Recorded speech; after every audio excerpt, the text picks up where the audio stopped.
Hi guys! Tara samahan niyo akong tikman itong kusina ni Gracia, and this is located in second floor food court, SM Santa Rosa.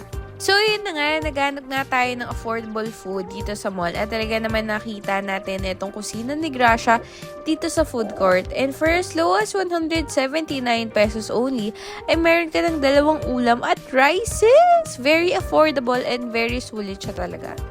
Meron din sila dito mga inihaw na manok, barbecue, fried chicken, liempo, at marami pang ulam. So yung una nga nating itatry of course is yung kare-kare.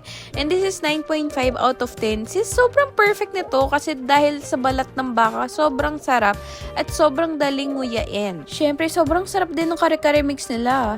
So the second one is yung bulalo. This is 1,000 out of 1,000! Sobrang sulit, ang sarap. At syempre may pa bone marrow effect sila dyan. And yung baka nila si sobrang lambot. Walang ka-effort